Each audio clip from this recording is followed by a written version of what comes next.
Agora começou. Então, eu vou compartilhar com vocês aqui um material,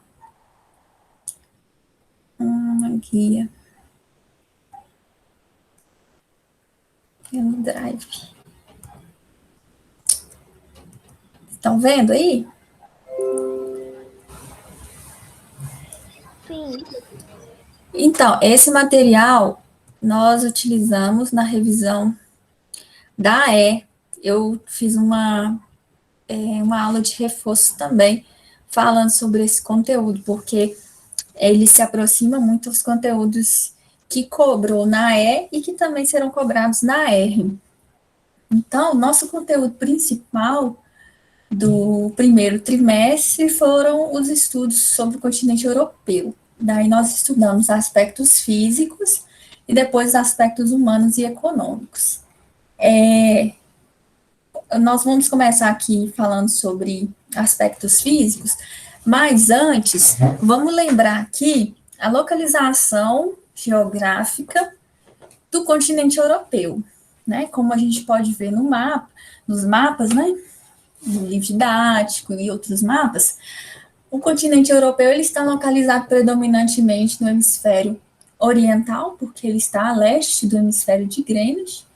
Ele também está localizado aqui, ó, o Trópico de Câncer, acima do Trópico de Câncer, e seu território está predominantemente em áreas temperadas, em áreas subtropicais.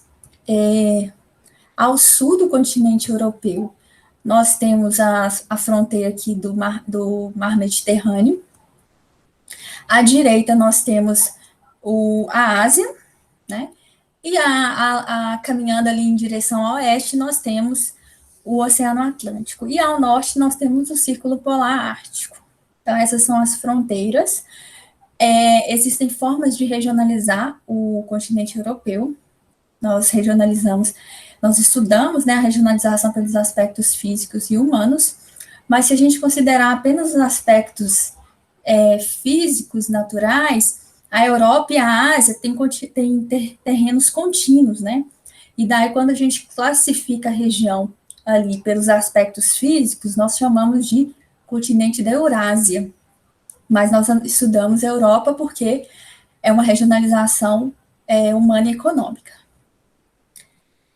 Então, vamos aqui estudar os aspectos climáticos do continente europeu.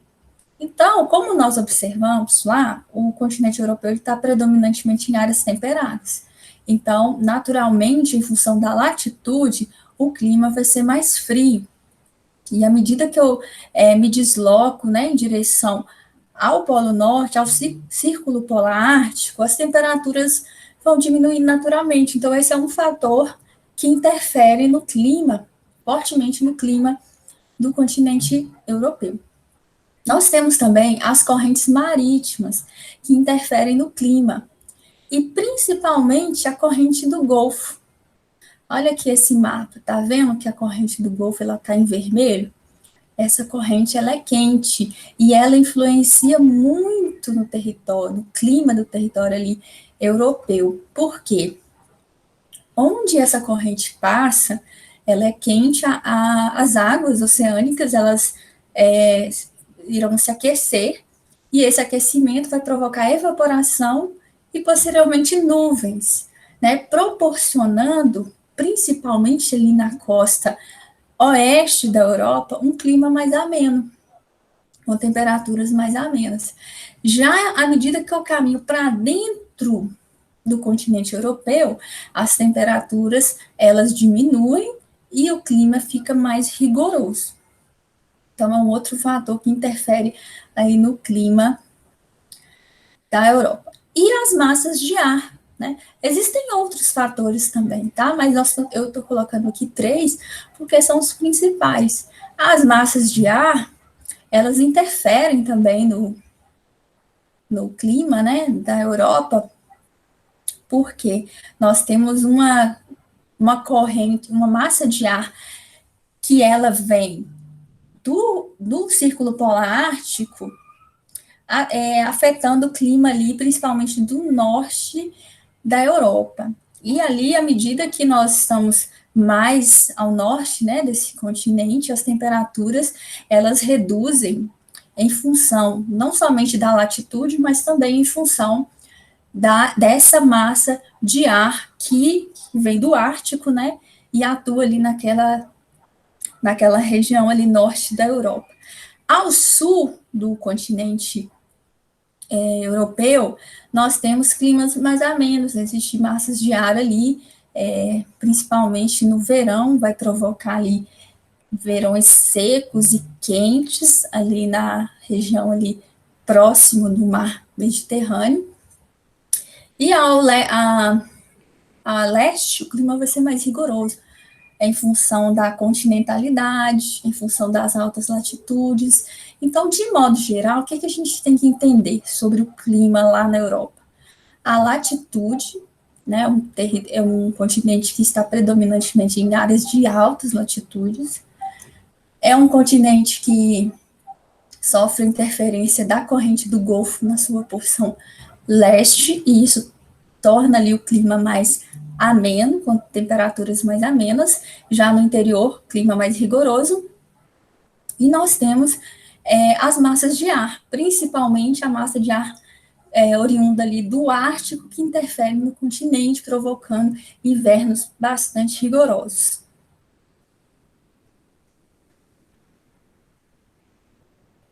Então, nós temos paisagens em função aí dessa variação climática bem distintas, né?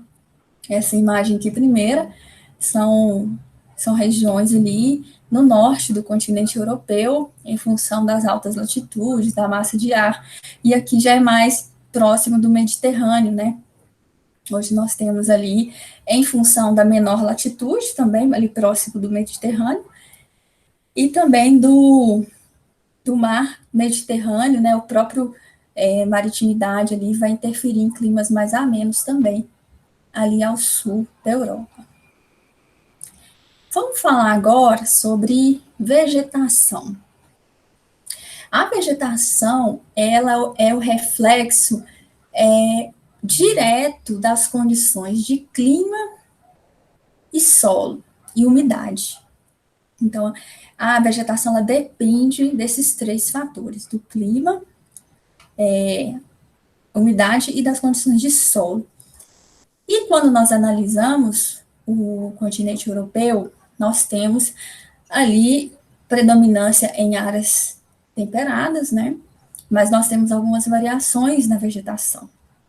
Então, nós temos na costa oeste da Europa, onde o clima é mais ameno, a floresta vai ser aquela temperada. As características de floresta temperada é que as folhas, né, caem na estação seca e elas voltam na estação chuvosa. Então, é aquela bastante colorida, né, com tonalidades ali de vermelho, amarelo. Então, a floresta é de grande porte, mas ela é de pouca biodiversidade. Já na costa oeste, na costa leste e mais ao norte da Europa, nós temos um tipo de vegetação chamada taiga ou boreal. A taiga, gente, ou floresta boreal, é um tipo de vegetação de grande porte, são pinheiros, né, poucas espécies, pouco biodiversa. Ela está localizada ali em áreas de altas latitudes, mais próximas ali do Círculo Polar Ártico. É a floresta mais extensa do mundo. Ela não é biodiversa como a floresta amazônica, mas ela é muito extensa, né? Nós encontramos ela no Canadá, na Europa, na Rússia. É a mesma floresta, né? Floresta ali típica de climas mais rigorosos. Então, ela tem essas características. Já a vegetação de tundra, ela já está localizada em regiões de climas polares. Então, nós temos ali a tundra. O que seria esse tipo de vegetação? Seria uma vegetação rasteira, né, compostas ali basicamente de duas espécies, musgos e líquens, Essa vegetação também, ela durante a estação de inverno, né, na Europa ali, ela vai praticamente congelar. Mas na estação mais quente, aí aparece esse tipo de vegetação. Então, de pequeno porte, predominância ali de duas espécies, líquens e musgos, e localizada em altas latitudes. Já ao sul do território ali europeu, nós temos um clima mais ameno, porque são as áreas de menores latitudes em relação ao restante do continente, e nós temos ali a proximidade com o mar Mediterrâneo. Então, esses dois fatores vão interferir no tipo de vegetação que nós vamos ter ali. É uma vegetação denominada mediterrânea. É uma vegetação ali que ela é de porte arbóreo, arbustivo, é uma vegetação que está localizada em menores latitudes em relação ao restante e é uma vegetação que sofre influência ali direta do mar Mediterrâneo. Então, essas são as características da vegetação. Então, olha aqui a Noruega, né, que está mais em altas latitudes. Taiga está localizada ali próximo do Círculo Polar Ártico, então olha, aqui nós colocamos a Rússia. A Rússia nós estamos estudando como continente asiático, né? Nós vamos, na próxima aula, nós vamos explicar essa questão regional. Então, a Rússia tem grande parte do seu território formado por floresta de taiga, a vegetação mediterrânea aqui, né? Nós temos estepes também, que é essa vegetação muito semelhante aos pampas aqui que nós temos no Brasil. E aqui nós temos a floresta boreal. Boreal não, desculpa, temperada, aquela com tonalidades amarelo, avermelhado, onde as folhas são decíduas, elas caem durante a estação seca. O relevo, né, da Europa. Olha aqui o mapa. Nós podemos ali, de forma bem generalizada, dizer que a porção central do continente europeu ela é constituída por planícies. E, enquanto nós temos nas bordas desse continente relevo ali montanhoso. Então, nós temos ali fazendo fronteira com o mar Mediterrâneo, nós temos montanhas, né, cadeias montanhosas importantes, como os Alpes, a região montanhosa dos Balcãs, o Cáucaso. Então, essa região é bastante montanhosa. E se tem montanhas, nós temos atividade sísmica, vulcânica, está relacionado a relevos ativos, né? É um tipo de relevo que está em formação muito recente. E lá no norte da Europa, nós temos também ali os Alpes escandinavos, e já na fronteira ali com a Rússia, nós temos os Montes Urais, que é uma cadeia montanhosa também importante, que basicamente divide ali em termos físicos a Ásia da Europa. Professora? Oi. A porção central vão ser planícies e as bordas vão ser montanhas, montanhosas. Isso, é de forma generalizada, tá? Tá. Temos alguns planaltos ali na área central, mas pode observar na imagem que predomina planícies, né? A área de verde ali. Precisa saber, assim, algumas denominações dessas cadeias montanhosas, os Alpes, os Pirineus, a Península Ibérica, o Cáucaso. Então, aqui nós temos a descrição de cada um deles. A rede hidrográfica do continente europeu. Então, nós temos uma densa rede hidrográfica, deixa eu ver se tem um mapa aqui. Nós temos uma densa rede hidrográfica, nós temos alguns rios que são importantes Rio Sena, Ural, na Europa Oriental ali, Rio Volga na Rússia, que é o maior rio europeu com potencial de geração de energia elétrica.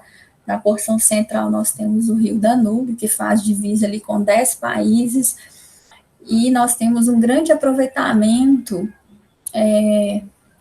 dos transportes, né? Transporte através ali do hidroviário, para o escoamento de produção de áreas industriais. Então, ela torna essas atividades econômicas mais vantajosas, mais lucrativas, porque o transporte hidroviário ele é mais barato em relação a outras formas de transporte. Observe também nesse mapa aí que a Europa ela possui várias fronteiras ali, com mares, o Oceano Atlântico mesmo, o Mar do Norte, e isso também facilita a economia, o deslocamento, o escoamento das mercadorias, o transporte de um país para o outro. Então, isso torna bastante interessante economicamente para os países europeus.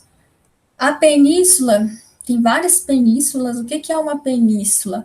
É uma porção de terra que avança sobre os oceanos e mares. Então, olha aqui, por exemplo, a Itália. Está vendo que o território da Itália avança para dentro do mar Mediterrâneo? É uma península. Nós temos a Península Ibérica também, formada ali pela Espanha e Portugal. É uma península que avança sobre o Oceano Atlântico. A Noruega. Então, é um continente que possui bastante mares, ilhas, penínsulas, e tudo isso facilita o transporte, atividade econômica, né?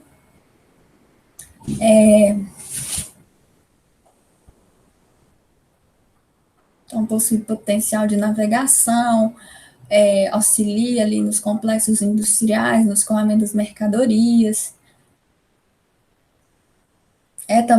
Facilita também a exploração do turismo, do setor de pesca, transporte internacional. Então, vamos falar agora dos aspectos humanos e econômicos. Um dos pontos importantes é o bloco da União Europeia. E esse bloco, ele passou por várias transformações ao longo do tempo, após a Segunda Guerra Mundial. Ele veio agregando novos países, veio estabelecendo novos critérios, regras de comércio, e hoje nós temos um bloco muito avançado, muito integrado economicamente, culturalmente, em termos de políticas variadas, políticas ambientais, políticas de combate ao terrorismo, políticas econômicas. Então, é um bloco bastante integrado, né, em suas políticas em geral. Uma das políticas importantes do bloco da União Europeia ali é a política agrícola comum, né? Ela tem esse brasão aqui, PAC, né? Então, essa política, ela é adotada no bloco da União Europeia e ela busca ali, ela objetiva, né, auxiliar no abastecimento de produtos alimentares dentro dos países, né, que constituem ali a União Europeia, busca conter o êxodo rural, busca ali também incentivar produção mais sustentável, muitas vezes orgânica também. E uma característica importante desse bloco é que ele busca investir, né, disponibilizar recursos financeiros para que os países da União Europeia tenham uma produção relevante, uma boa produção.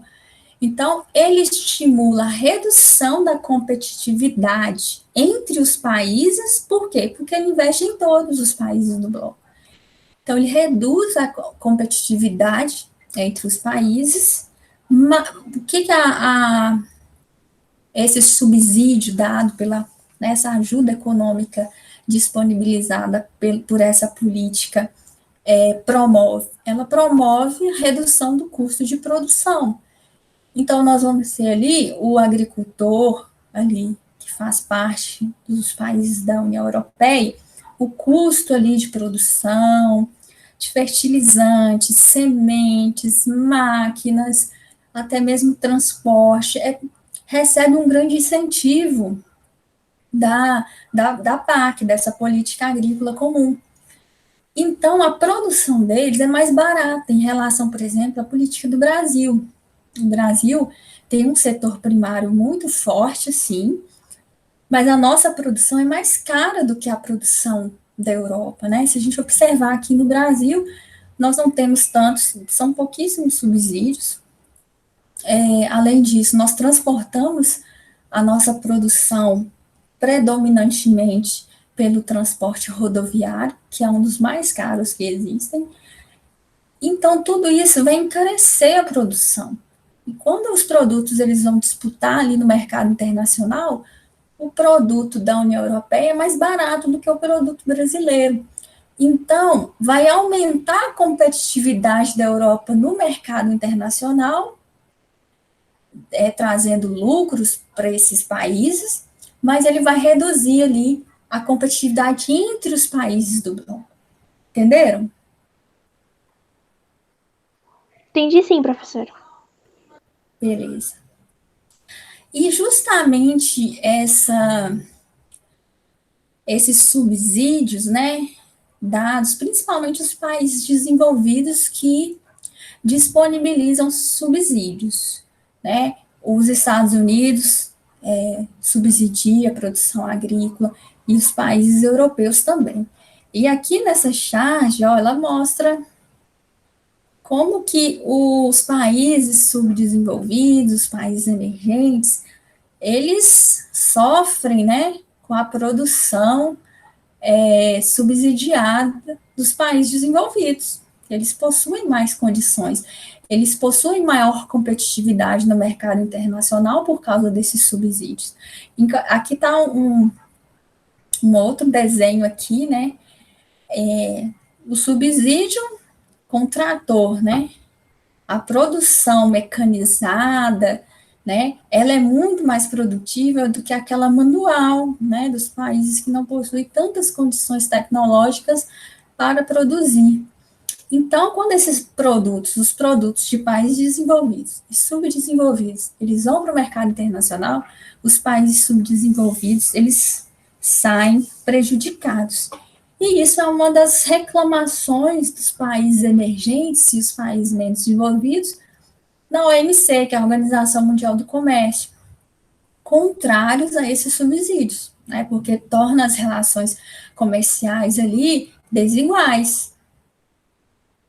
Vou falar aqui um pouco da industrialização na Europa. A industrialização na Europa representa ali cerca de 30% do PIB, ou seja, um setor muito forte. Isso porque, gente, parece que 30% não é muito, mas o comércio é muito mais representativo em qualquer economia do que o setor industrial e agrícola, tá? O comércio sempre vai se destacar como o maior contribuinte ali do PIB. Em relação à indústria, nós temos condições ali diversificadas de industrialização. Existem alguns países que se destacam nesse setor, né, como Alemanha, França, Itália e Reino Unido, né, os países ali da Europa Ocidental, eles possuem maior participação industrial, que são países muito desenvolvidos, países que têm uma tradição industrial muito precoce, né, são países que estavam lá, ali, desenvolveram a indústria na primeira, segunda revolução industrial, século XVIII, XIX. Então, em função desse desenvolvimento industrial precoce, esses países hoje são muito industrializados. Isso na Europa Ocidental, tá? Já na Europa Oriental, nós temos ali uma defasagem em termos tecnológicos, em termos econômicos, em termos sociais também. Então, nós temos essa defasagem em função do próprio contexto histórico que essa porção do território ali sofreu, né? Os países ali, Estônia, Lituânia, Bulgária, Romênia, Eslováquia, esses países, eles fizeram parte, né, da antiga União Soviética. E por isso, né, em função do sistema político adotado ali por esse bloco, que tinha maior a Rússia tinha um maior desempenho ali, atuava mais de forma mais incisiva nesses países, tinha o objetivo ali do próprio socialismo, que priorizava ali aspectos da vida social, como saúde, educação, e, em segundo plano, atividades econômicas. E por isso a porção oriental do território ficou defasada. Então, lá a partir de 1989, 1990, 1991, nós temos ali a queda do sistema socialista e uma entrada desses países no mundo capitalista.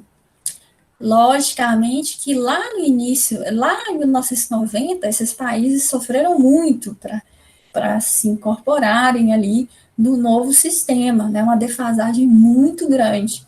Mas ao longo do tempo, esses países eles conseguiram, principalmente alguns países, Estônia ali, Eslováquia, esses países conseguiram melhorar o seu desempenho econômico e melhorar seus indicadores.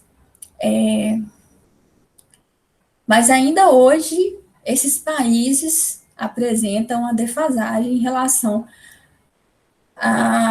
aos países da Europa Oriental. Né? Inclusive, em 2004, né, vários países entraram do bloco da União Europeia, países da Europa Oriental, foram admitidos pelo bloco da União Europeia. É logicamente que existem vantagens das duas partes, né? Vantagens para os países da Europa Oriental, porque irão receber investimentos, como, por exemplo, a política do PAC, que nós falamos anteriormente, vai receber investimentos, subsídios, vai receber investimentos na área de infraestrutura, na área econômica em geral. Porque o bloco da União Europeia, ele busca, um dos seus objetivos não ter tantas desigualdades socioeconômicas entre esses países. Então, por isso que ele investe nos países ali, buscando tornar mais semelhantes suas economias. Então, a porção oriental, os países da Europa Oriental, eles se beneficiam em função disso. E a Europa Ocidental, né, o que esses países ganham com isso? Quando o bloco da União Europeia ele foi lá no início da década de 1992, Tratado de Maastricht, nós temos ali, se eu não me engano, é o Tratado de Maastricht, tem que olhar numa referência lá, bibliográfica, acredito que sim.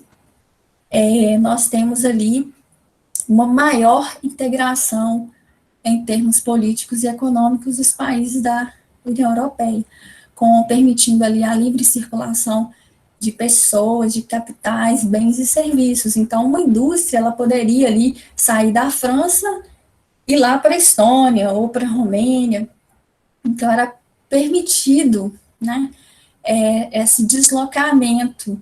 E isso foi muito vantajoso para os países da porção ocidental, porque os custos de produção, né, na França, na Itália, no Reino Unido, na Alemanha, Portugal, é muito elevado, os salários são muito elevados em relação aos salários praticados nos países da Europa Oriental. Então, a Europa Ocidental, ela ganha com isso também. Aqui nós temos algumas a concentração industrial. Aqui nessa área central, onde nós temos um corredor de industrialização, né, existe também uma forte urbanização, né, megalópolis formadas aqui, ó, integrando vários espaços urbanos, metrópoles.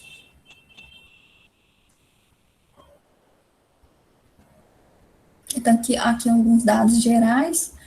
A indústria na Europa representa aí 18% de todas as indústrias que existem no mundo. A Alemanha possui o quarto maior PIB mundial, se destaca ali na produção de bens de alta tecnologia, né? Então, vai ser uma produção agregada de ciência, de técnica.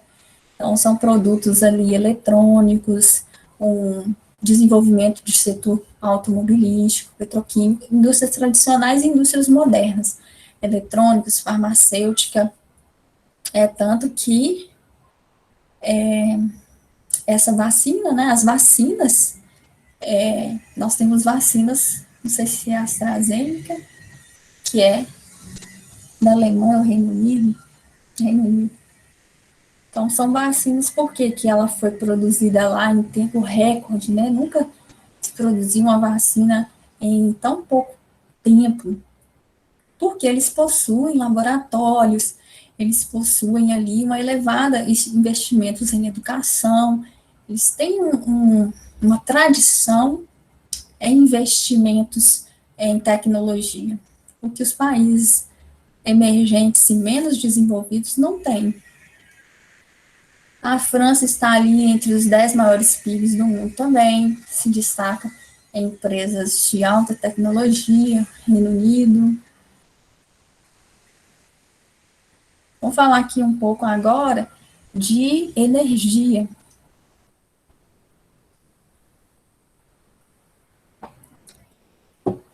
Energia,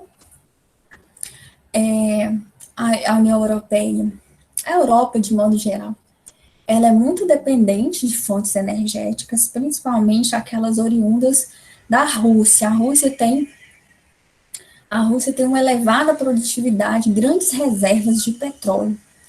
E em função disso, ela produz e abastece através de gasodutos,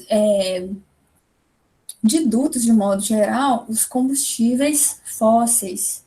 Então, a Europa é muito dependente dessas fontes não renováveis oriundas ali da Rússia. Nós vamos trabalhar isso agora no segundo trimestre. Acho que semana que vem só tem uma aula, né? Então, vai ser sem ser na semana que vem, na outra a gente vai falar disso, porque isso já é uma questão geopolítica, né? A Europa, que é um continente desenvolvido, um grande mercado consumidor, mais de 300 milhões de pessoas, é um grande mercado consumidor, não possui fontes energéticas, e o seu vizinho ali, que é a Rússia, que é imenso, não é um país desenvolvido, mas possui ali uma riqueza de fontes energéticas, que são esses combustíveis fósseis, que vai abastecer ali a Europa e a União Europeia.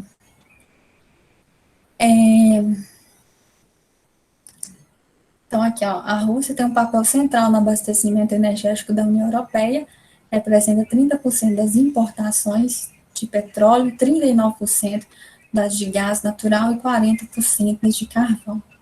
É uma dependência bem considerável.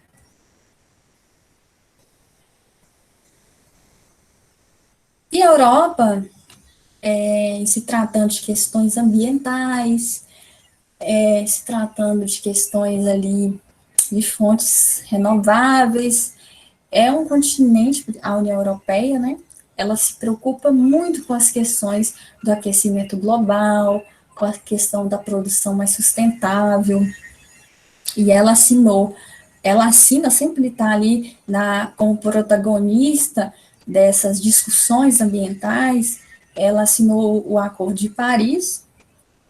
Esse acordo, ele prevê ali a redução da temperatura global do planeta né, vários países do mundo assinaram, o Donald Trump não tinha assinado durante seu governo, mas o Joe Biden, ele retornou, né, assinou, colocou os Estados Unidos dentro do Acordo de Paris, que pretende ali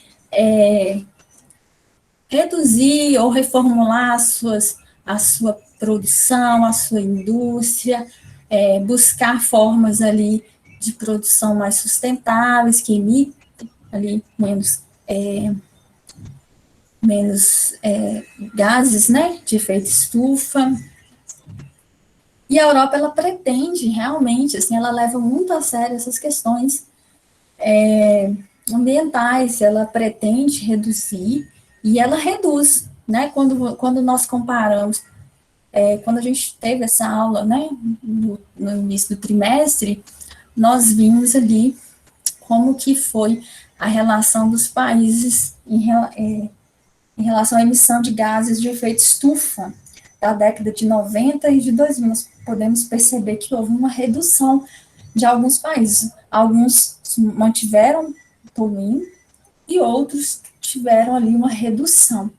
Isso é resultado das políticas ali adotadas, né, dos acordos climáticos de redução da temperatura por esse bloco, né?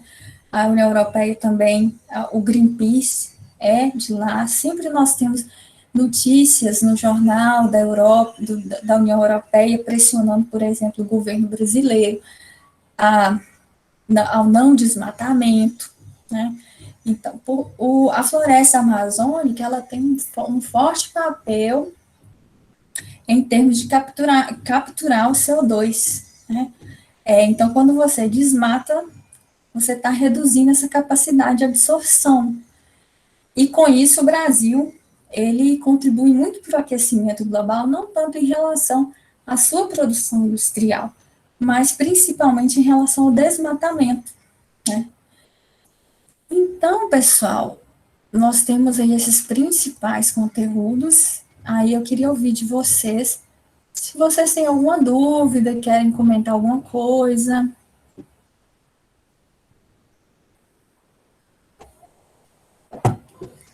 Professora, Sim, nessa parte aí da competitividade, no caso, eles não querem que tenha competitividade dentro do bloco para que eles possam, de certa forma, assim, se ajudar para poder competir no mercado internacional. sim, a Europa busca um desenvolvimento equitativo entre os países. Então, ele não deseja que um país se cresça muito mais do que os outros. Então, o bloco vai ali adotar algumas políticas para levar o desenvolvimento para todos os países do bloco. Uma delas é os subsídios agrícolas. E esses subsídios, eles irão tornar a competitividade entre eles, né, entre os países do bloco, menor, reduzindo o custo de produção de todos, mas todos ali terão uma produção mais barata em relação aos países de fora. Então, eles se tornam mais competitivos. Até porque, Catarina, a comercialização dentro do bloco, ela é feita de forma coletiva. Um país, por exemplo, a França não pode isoladamente comercializar com o Brasil.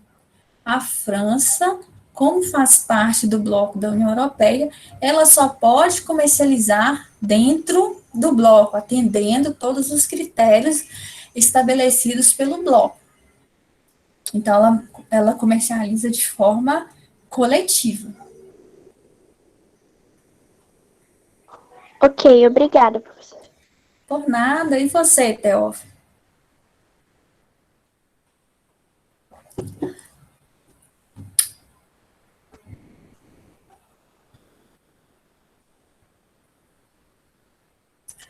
Saudades das nossas conversas, Teófilo.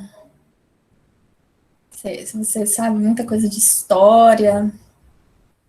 participava muito da aula, era bem legal. Se Deus quiser, em breve, né, gente? Estaremos aí à normalidade. Arthur Marques, vou botar aqui. Acho que são 4, são 6 alunos que ficaram de recuperação. 3 participaram. Então, pessoal, eu vou dar aula agora para o 8º ano de recuperação. E qualquer dúvida, eu vou abrir um fórum só para vocês, de tira dúvidas sobre a recuperação. Daí vocês podem comentar lá, que em seguida eu respondo e a gente pode interagir por lá. Quer falar alguma coisa, Arthur? Quais vão ser os PDFs exatamente para estudar essa R? O Arthur, o conteúdo da R, ele pega todo o conteúdo trimestre, então pega um pouquinho de cada. Nesse material que eu fiz, ele tá um pouco de tudo, sabe? Mas estuda por ele, eu vou disponibilizar para vocês, mas também estudem ali pelos outros, porque não dá tempo de ver todos os conteúdos aqui. Combinado? Ok. Então, gente, é isso. Quem tem mais alguma dúvida? Tem a FOA, um pouquinho igual. Porque eu não tô conseguindo acessar as FOAs onde era A FOA? A FOA é a mesma da E. FOAs onde era para estar. Você não está conseguindo acessar o quê? Repete, por favor. Acho que é a FOA de recuperação, professora. Tá. A FOA de recuperação é a mesma FOA da E. Vocês têm acesso? Vocês têm acesso à FOA da E? Qualquer coisa eu coloco lá também. Eu vou colocar lá para vocês, viu? Pode estudar lá, então. FOA da E. Ok.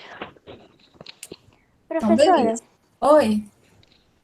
quanto mais altas as latitudes, aí a temperatura ela vai ser mais rigorosa e quanto menor vai ser mais amena.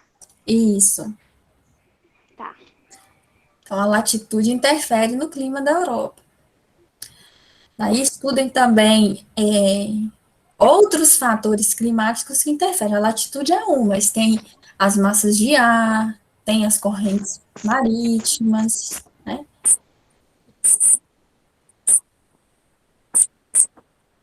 Então, pessoal, eu vou ter que acabar aqui, porque a aula do 8º vai começar. Então, ó, vou abrir o fórum lá e a gente conversa por lá, tá? Bons estudos e vai dar tudo certo. Só fazer a parte de vocês, tá bom? Ok, obrigada, professora. Tchau. Tchau. Tchau. Essa gravação eu vou colocar também lá, viu? Ok. Tchau, até a próxima aula, professora. Tchau.